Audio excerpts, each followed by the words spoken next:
Okay, so as a friend, you're one of two things. Either you're the friend that gives out one little favor, or you're the friend that stays needing one little last favor. So think about that while my theme song runs.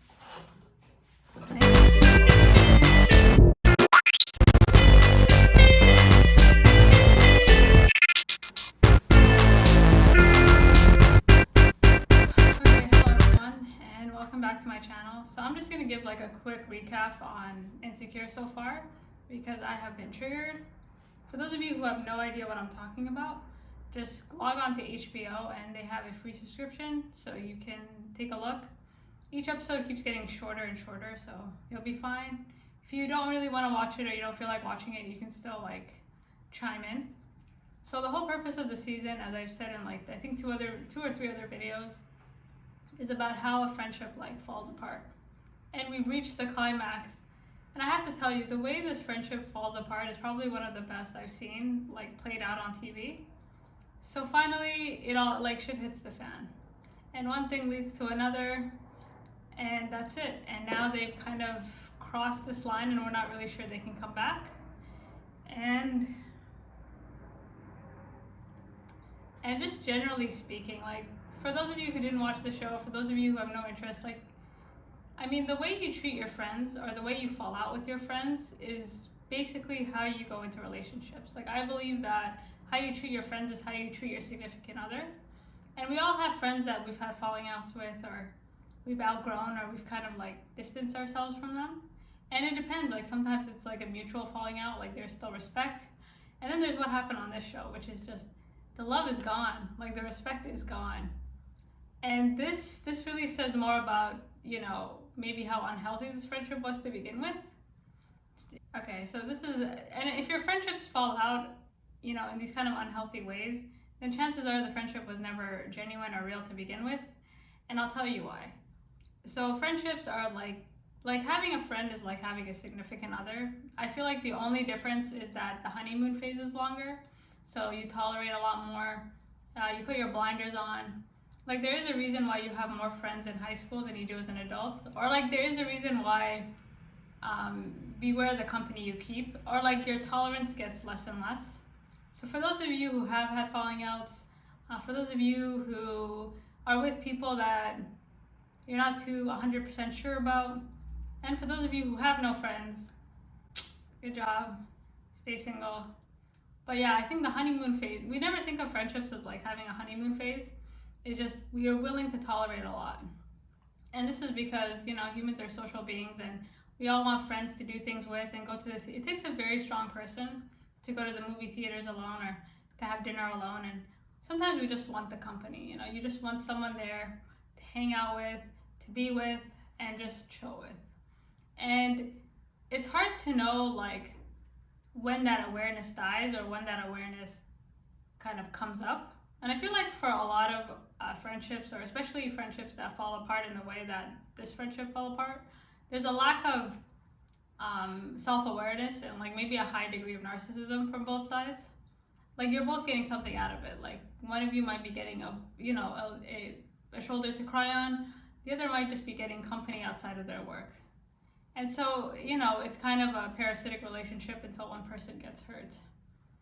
And so that's the question, you know, like, is bad company better than no company? And if you have fallen out with a friend, especially in kind of a friend that you've known for a very long time, you know, the dynamic changes. Like once you've had like an awkward conversation or once you've told somebody something they don't want to hear, it's over. Like your friendship will never go back to where it was. Like with relationships, like there's hope, but I feel like with friendships, it's done. Like, I don't know, have any of you had friends that you were able to kind of reconcile with at a later point in time? If so, how were you able to reconcile? Was the relationship better? Was it still awkward? Like, how can you fix like a broken friendship? And is it even worth fixing if you're falling out this badly? And so, okay. Another reason like I was really triggered by this episode, like this is just a talking video, so you could just like, I think in friendships, like we don't set boundaries right away, especially with like really close friends. And by the time we do set boundaries, like the problems have already started. You know what I mean? Like the problems have already kind of like we set boundaries out of like pettiness, or we feel kind of like we want to stab them. Like I'm thinking of this show, and imagine you're kind of having a falling out with somebody, and they ask you for a favor and you say no, and this isn't just an ordinary favor, it's like a favor that could really affect their career. And that's what happened here. So you have two girls, and one of them asked like, hey, because she's kind of and I think with friendships it goes from 0 to 100 real quick. Like you go from wanting to see them do their best, and then there's this kind of mean-spirited turn where you're like low-key hoping for them to fail. And if you ever have friends that give you bad news and you kind of have that like, ooh, tell me more, or like, ooh, like let me know, you probably are in an unhealthy friendship. You know what I mean? This person's more, and it's always one-sided. There's always one of you rooting for the other person a lot less. Maybe both of you just don't really care about each other. And I'm watching Molly and Issa, and I'm just like, you guys haven't been friends for a long time. And I think a lot of us keep people around just to keep people around. Like, I think it is important to have friends, and it is important to, surround yourself with people. And also, like, if you do outgrow a friendship, what does that mean? Like you're watching, especially when a friendship falls out like this badly, there's a feeling like each person, like self-preservation is real. Like we're social beings, but we care about ourselves more. And the instinct is to paint the other as a bad guy and to keep our like identity intact. And I'm watching Molly in particular, and she's a very accomplished human being.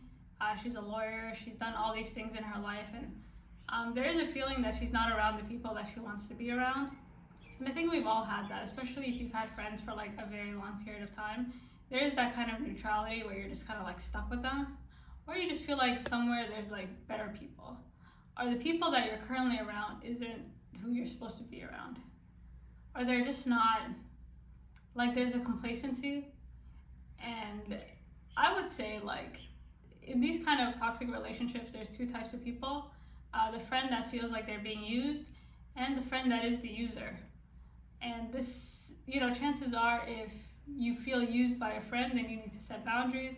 And if you're the person who doesn't really feel like they're the user, or you don't feel like, depends on what you're, different people have different expectations for friendships. For example, like some people might think a friend is somebody who has to be there all the time, 24/7, always available. So they ask for something, like they give it to you, and maybe other people don't see it that way, but it's very rare. Like you don't ask your friends when you first meet them, like, what are you looking for in a friendship? That's weird.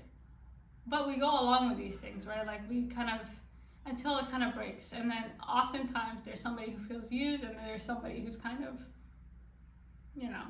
stayed needing one little last favors. And so I'm watching them fall out, and I felt like every bit of this. Because I've had good falling outs, I've had bad falling outs. And the thing about the bad falling outs is that little things lead to big things, right? It might be a small problem, but you don't address it right away. And then it just builds and builds, and a lot of it builds in your own head until finally you're looking for like a moment to kind of validate your own, self-image.